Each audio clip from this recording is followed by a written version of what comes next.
So we're going to start out with a koan that I'm sure that those of you who've done or are doing koans remember and with great fondness. And it's called Two Monks Roll Up the Blind. It's case 26 in the Muman Khan.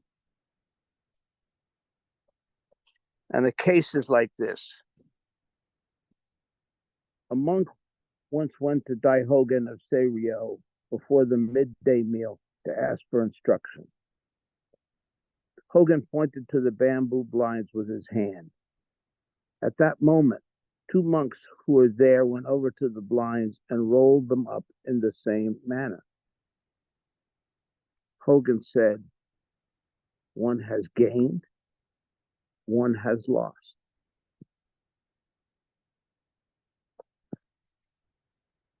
Read that again. A monk once went to Daihogan of Seiryo before the midday meal to ask for instruction. Hogan pointed to the bamboo blinds with his hand. Excuse me. At that moment, two monks who were there went over to the blinds and rolled them up in the same manner.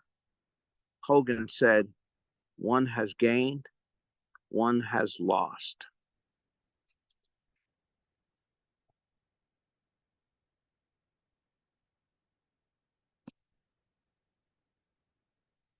So this is very interesting, this concept of gain and loss. It's one of the major drivers in the world today, right? People are trying to gain. People are losing. Around the world constantly, humanity has concerned itself with this matter of gain and loss. The stock market goes down, people lose. The stock market goes up, people gain. We have elections coming up, right? All about gain and loss. What's gained and lost in those elections? Power, money, influence.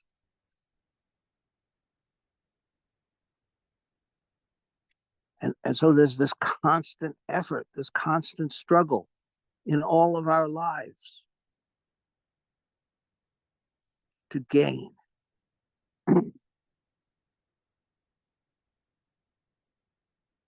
And yet, what this koan kind of points to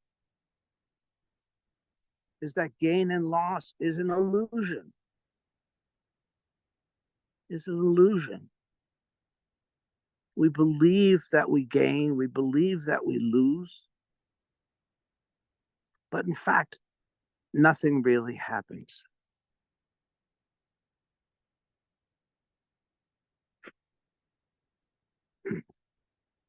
In one sense, we might say we possess absolutely nothing.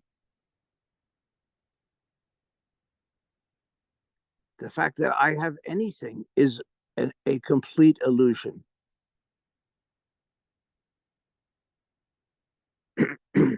But possessions are ephemeral. They don't last, they don't sustain, and they, most importantly, do not make me who I am. We try to use our possessions to make us who we are, to make us something substantial, to create a persona.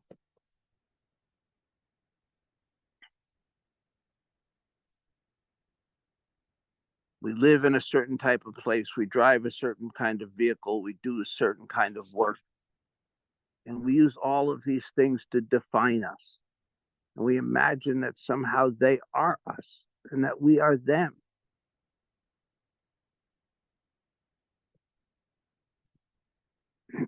So in this sense, our lives are a morass of illusions.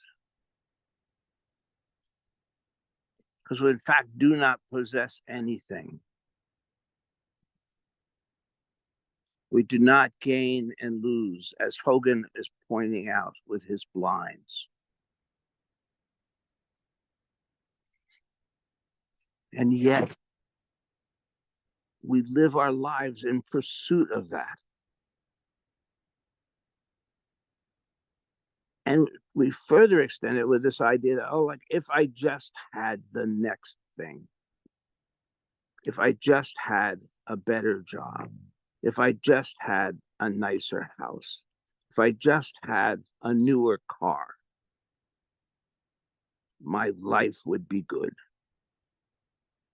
And without saying it, by implication, I would be real, I would be whole, I would be substantial.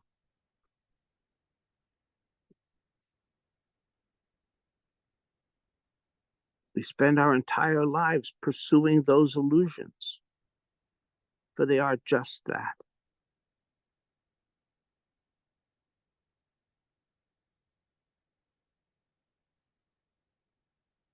No, I'm not saying that certain things don't have certain practical significance, practical necessity. We need food, we need clothing, we need shelter, of course. But those things don't define us. They don't make us what we are. They don't make us a good human or a bad human. They don't make us substantial. They are just things. Sometimes necessary, important things, but things nonetheless.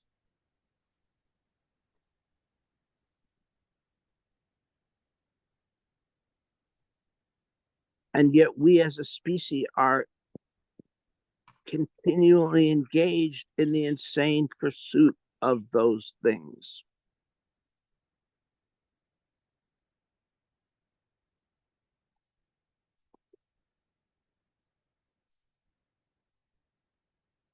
Sitting here on this late spring morning, surrounded by the trees, the birds, I don't know if you guys can hear them. Oh, that's the squirrel chattering, and there's several hummingbirds buzzing around. We actually have two pair of hummingbirds this year, which is just glorious.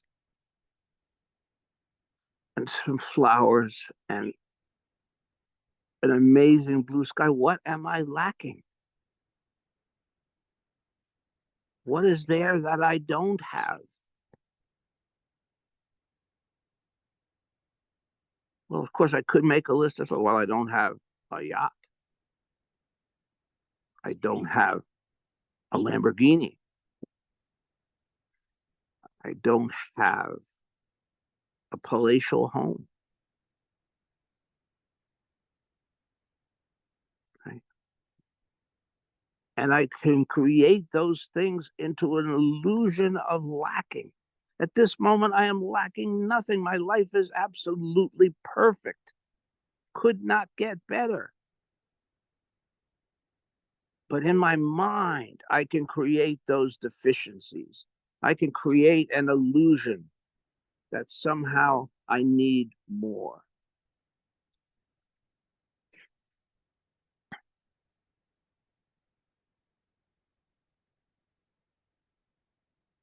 And I can dedicate my life to the pursuit of that more, of those things.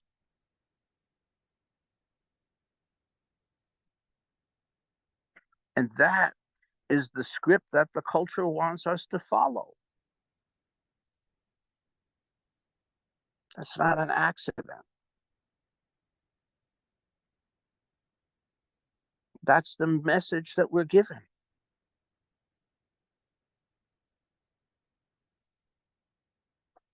People who don't have things are somehow inferior. We shun them. We're even frightened of them.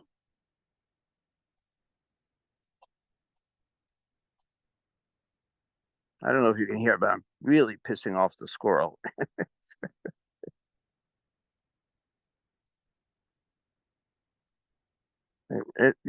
See, it has a thing. It has my yard, and if I'm out in this yard, it's pissed because I'm violating its territory. Right? Well, that's what we humans are doing, right? That's what we humans are doing in Ukraine and in Gaza. Crazy, crazy, crazy.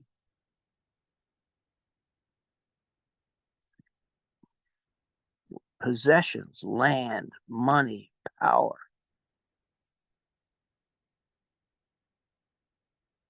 rob of us of our ability to understand how truly full and wonderful our lives are.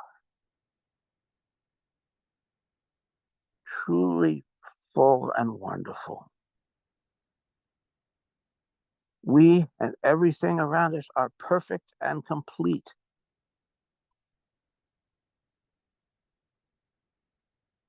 But we're acculturated to see lack, to feel inadequacy. Inadequate. We feel if we don't have enough stuff, we feel inadequate. We look at our neighbors. If they've got something that we haven't, we are inadequate.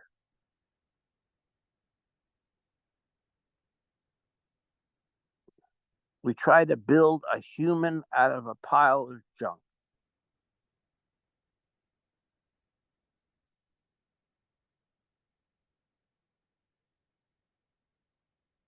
Instead of engaging in just discovering what we really are, who we really are, what is this moment?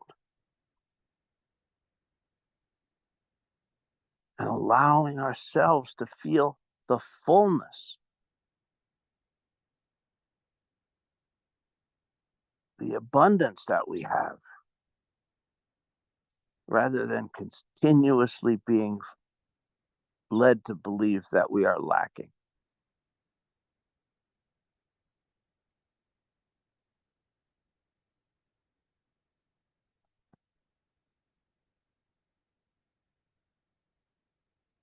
This day will never come again. This moment will never come again.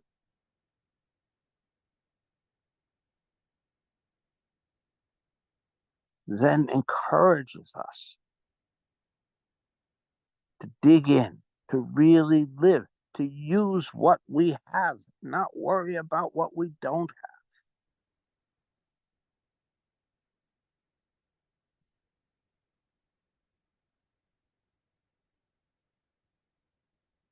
It's the same even with life and death.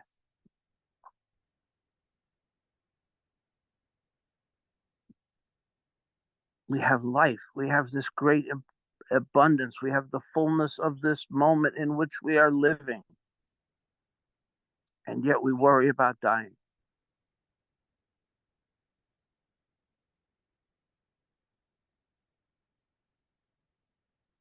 Yes, we will inevitably die, but we shouldn't let that reality or the reality of any other loss take us away from the fullness of our experiences in every moment,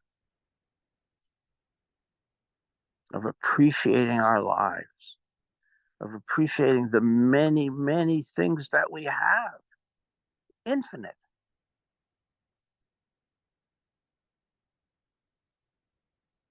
Family and friends and community.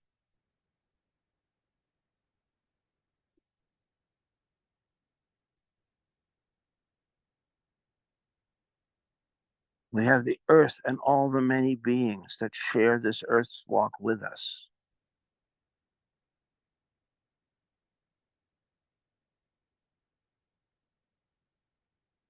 In any moment, there's so much we can appreciate.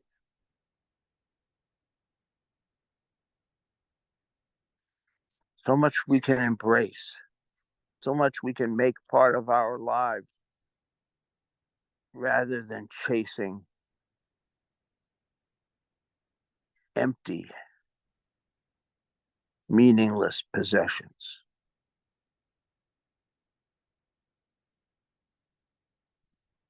Thank you.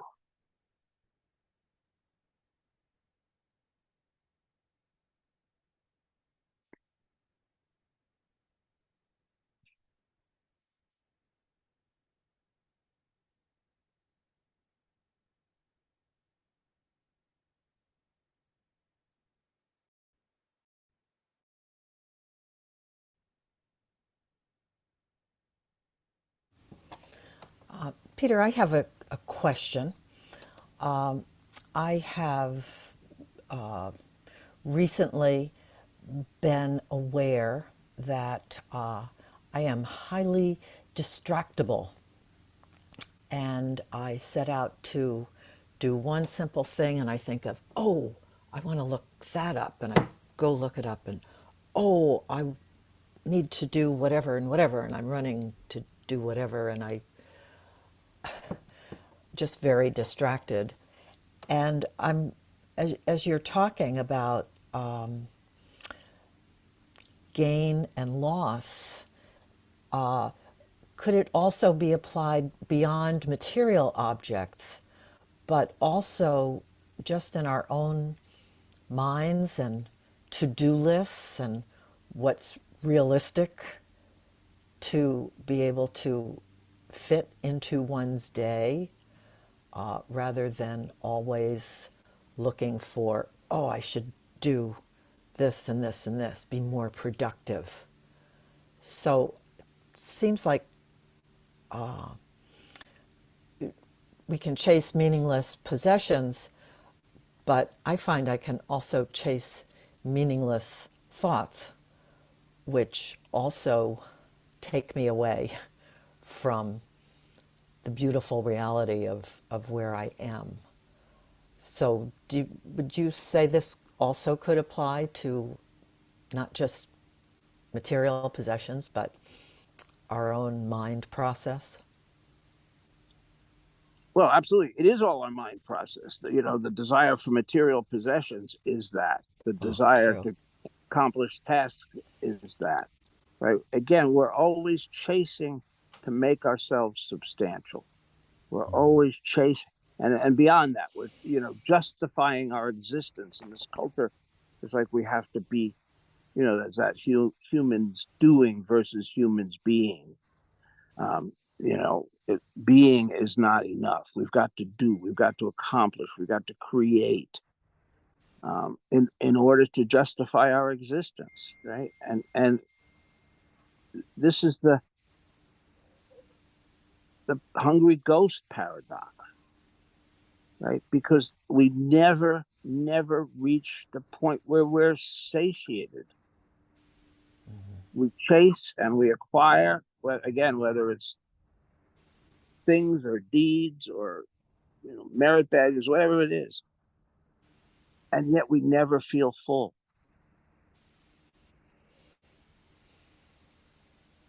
because it's an illusion. We're full to start. We don't have to acquire anything, but we've got to be able to realize that, to experience that, to be comfortable with that. It's like sitting zazen. When, at least for me, and maybe others are different, but when I first started sitting zazen, I did not like it. I My mind wanted to be doing things. It wanted to be thinking about things. It wanted to be pursuing things, and it sure as heck did not want to be sitting still on a back black cushion. Right? That, for me, again, this is for me. Some people are different, but it took me a while, quite a long while, before I could sit. I had to let go all those other things, and I don't know how long I've been sitting. It's a long time, but I still have that struggle sometimes when I'm sitting. It's like, oh, but I could be doing this. I could be doing that. I could be accomplishing so many things if I wasn't sitting here. So it's a process. It's part of our practice. Continually let go of those illusory pursuits.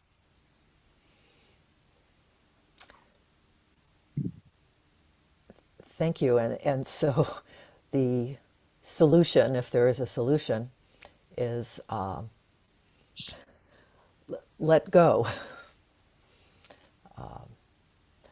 Don't grasp onto things that are extraneous in our minds. Well, yeah, well, certainly. And again, you mentioned being distracted easily. You know, again, I myself struggle with that to a certain extent. I have attention deficit disorder, so that doesn't help. But I think today, with our devices, with all that we have going on in our lives, that almost everybody has attention deficit disorder. That, you know, and our ability to focus has been devastated. But on the other hand, if we're doing, if we're being, not doing, then that becomes irrelevant. You know, in certain, like if I think that I've got to clean the house in an orderly fashion, then I have a huge struggle. If I just clean, no struggle. That's sort of almost a Taoist idea. You know, we just go, you know, that's such an overused term, going with the flow. But that's kind of, you know, if my flow is here, this, there, that, you know, that's okay. Who said I have to do it in an orderly fashion?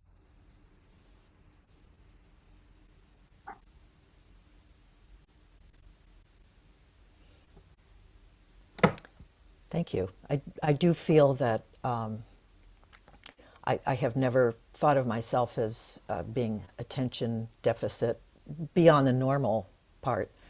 But I do feel it more recently, and when I look around at all the things that people are trying to compress into their lives, all the activities, all the going and doing,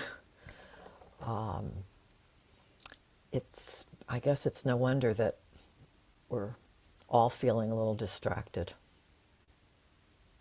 No, no, absolutely. And the same thing's happening on an energetic level, you know, and it's incessant. And much of it, you know, much of it is deliberate. You know, again, if we talk about, you know, our media and the algorithms, those algorithms are developed by very intelligent, very sophisticated, psychologically trained people to keep us feeling uncomfortable, to keep us needing and wanting, to keep us on the squirrel wheel. Because on the squirrel wheel, we're good. We're good consumers. We're good, you know, contributors to the society. If we step off, what are we? And it's fun to step off and find out. Step off the pole, the 100-foot pole. Exactly. Thank you. Thank you. Hello. It's good to be back. So you were talking about gain and loss, and recently, well, within the last 6 months, I've lost two family members. And it had me thinking, your talk had me thinking about letting go, and you were saying that, you know, we're all gonna die one day, it's inevitable, and we should go on living with everything we have now. And I just found that to be very profound for me right now. And I guess I don't really have a question. That was just kind of my input. You know, that we have everything that we need, and just being reminded of that is just excellent. Thank you. Oh, thank you, Sid. I'm so sorry to hear about your losses. You know, and that's another side here, is that grief is legitimate. Grief is important, right? And so that's the other thing. We are not in Zen doing spiritual bypassing. We're not saying like, oh, we should be so content in the perfect moment that we don't feel the pain of a loss, that we don't cry the tears. That is part of the moment. That is part of our life. And it's an important one. It's very important. So I thank you for bringing that up, because it's very important for me to clarify that that things like losses of loved ones are very real, and the emotions they bring up are very real, and we should also honor those. Thank you. I appreciate it. Good to see you.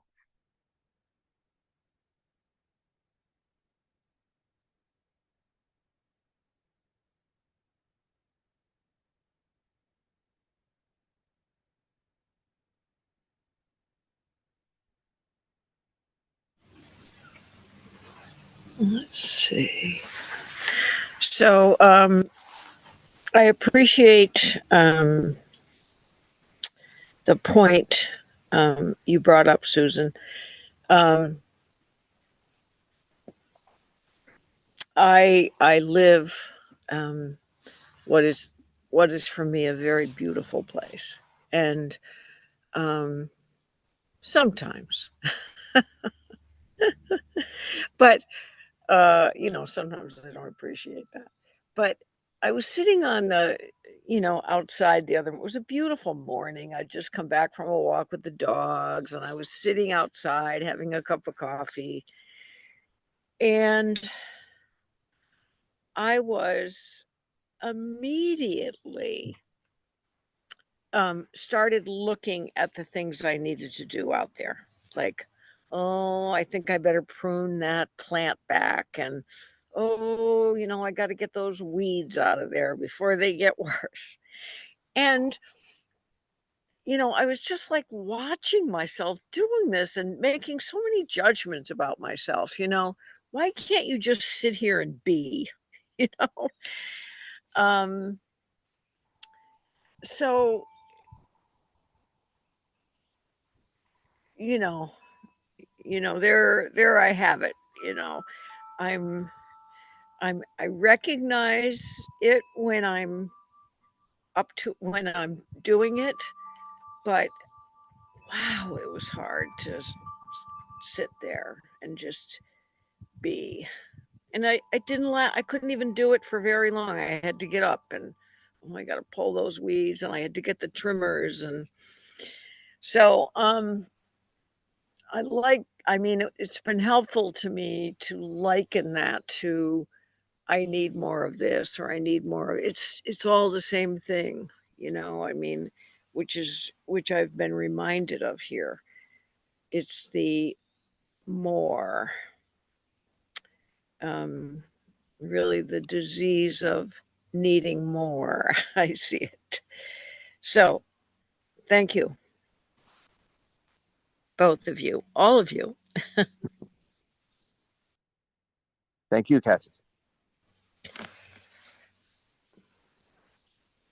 When I wrote my book, Peter Harris did one of the edits for me.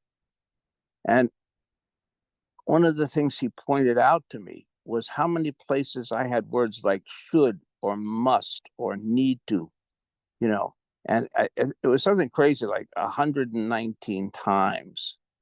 And so I had to go back through the book, among other things. But one of the things I do was to take those words out. They're such a pervasive part of our vocabulary, and especially the vocabulary that's going on between our ears, the discussion going on between our ears. Right? I should do this. I must do that. I need to do this.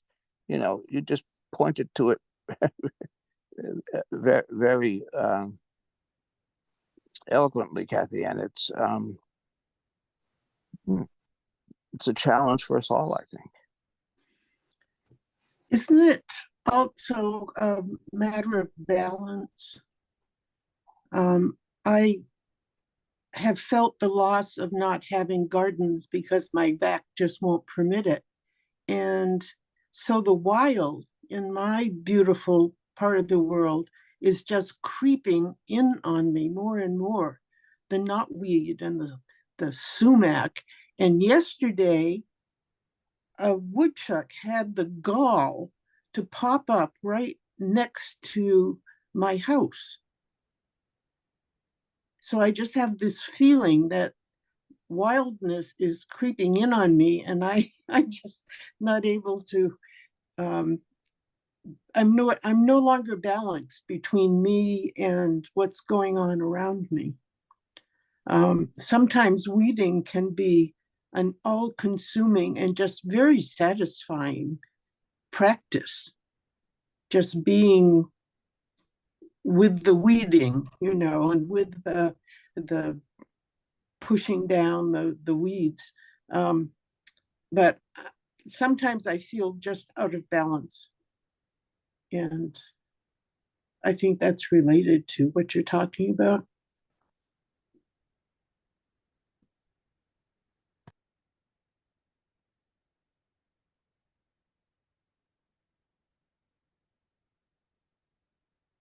I'm just kind of absorbing and thinking about how you're using that term balance, but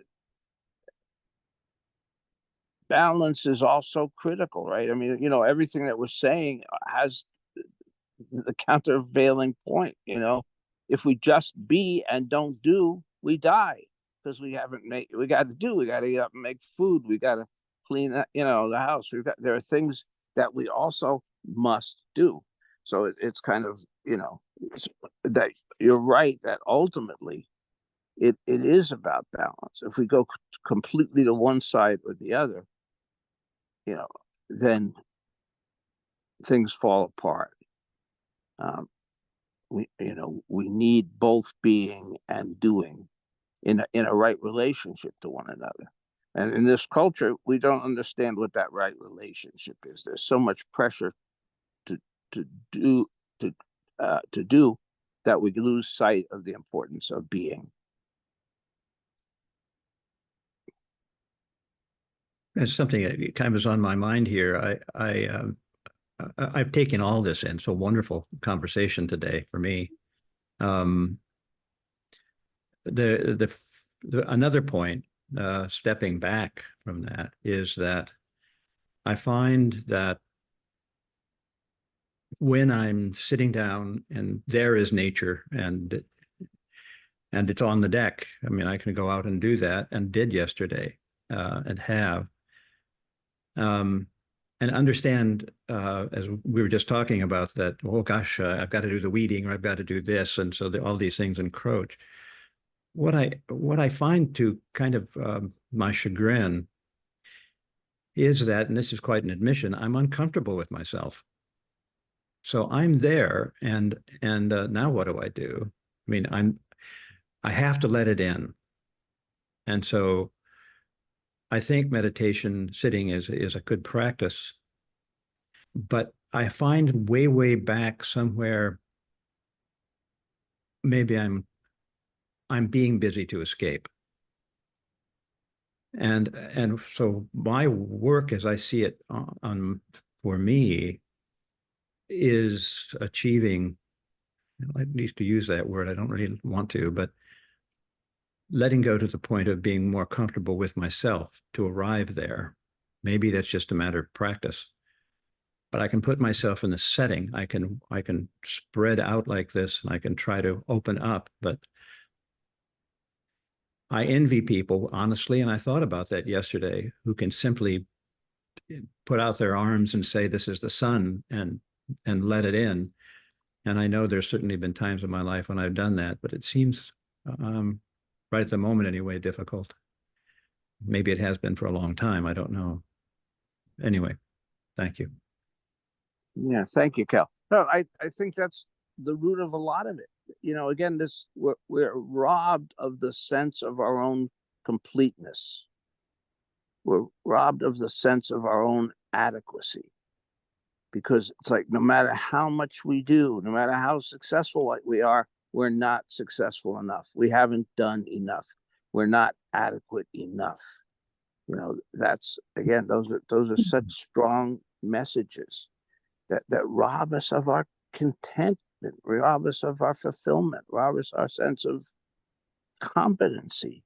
Peter, I'm going to take a divergent path Okay. here just a second, though, in that the actual process of doing whatever chore or thought process that we're going through here is the enjoyment.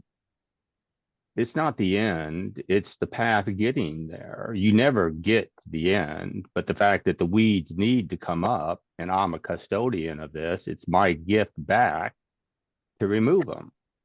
And that's where the joy is. The joy is in the doing and being in that doingness. Is not to not do, to take, yeah, we have a lot of information that comes into us from a number of different sources, be it fellow employees, family, news media. How I digest that and return it back into a conversation or a gesture to another human being is my gift back to the world. That is my being as I do. They are together. And it's the enjoyment of the doing that creates the being. Well, Daniel, you're absolutely right. And as often happens, I have not been clear in my expression because you're right. When I'm talking about doing and being doesn't mean sitting in my rocking chair watching the grass grow. It means being engaged in life. So you're 100% right. Whatever it is I'm doing, I need to be engaged. I need to be intimate with it. I need and you're absolutely right. That's where the sense of fulfillment, but I was just thinking while you were talking, right before you were talking, I mean, that's this point that Dogen makes about being enlightened by the 10,000 things. It's this switch moving from the internals to the externals, that my fulfillment comes from what I do for other beings and what I do in this world versus what I get from myself. Okay. And that's a very profound turnabout. Living for the 10,000 things rather than living for this one thing.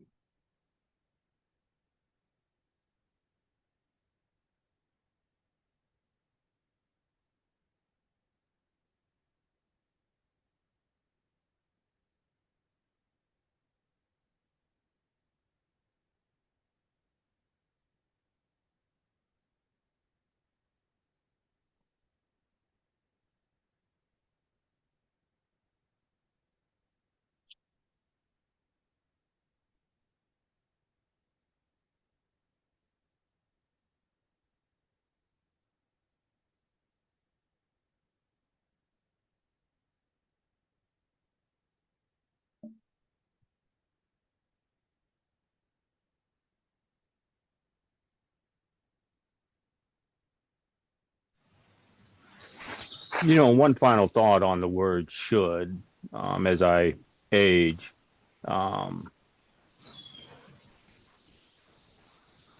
I'm able to, that I get to, that I still can. I am not the same 20, 25-year-old that, fuck, I could have done anything I wanted to and did. Now, I have a few guardrails to make sure that personal injury doesn't come into play. So when there are tasks and chores and little weird shit that I've got to do, not that I should do it, it's that hell, I actually get to still do it. So there'll be a day when I won't get to do any of it. Yeah. So I just want to say thank you, Daniel. And Peter, you touched on it earlier when you talked about cleaning the house. I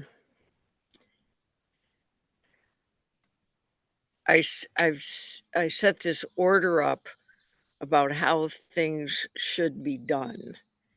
And then when I don't do them that way, there's some feeling of what's wrong with you rather than just cleaning what I see in front of me in the 1,000 distractions of my day. And also just, sitting on the, sitting on the porch and, judging myself for, why can't you just sit here and enjoy the beauty rather than going and picking those weeds. And it's about that too, you know, it's just about, you know, I'm just hearing that the theme here of um, being with what you're doing rather than you should be able to sit here and why can't you just sit here and not look for things that need to be done? So thank you. It's been a really helpful talk this morning. Thank you, Kathy.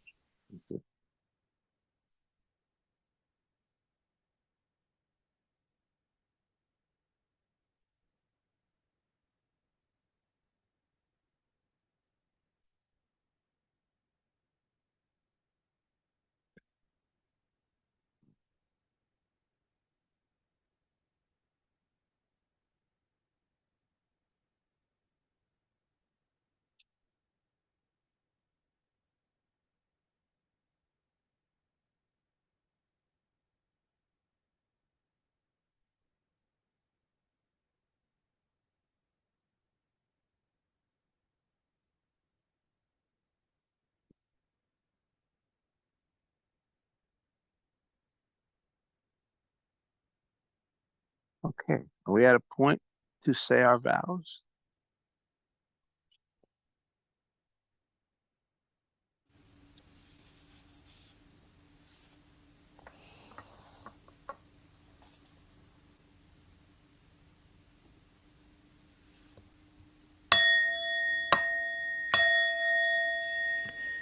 Creations are numberless.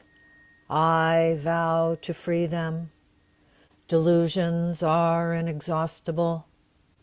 I vow to put an end to them. Reality is boundless. I vow to perceive it. The enlightened way is unsurpassable. I vow to embody it. Creations are numberless. I vow to free them. Delusions are inexhaustible. I vow to put an end to them. Reality is boundless. I vow to perceive it. The enlightened way is unsurpassable. I vow to embody it.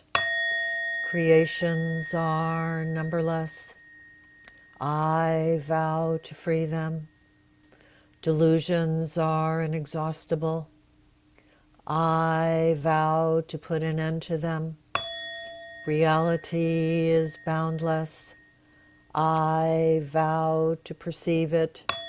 The enlightened way is unsurpassable. I vow to embody it.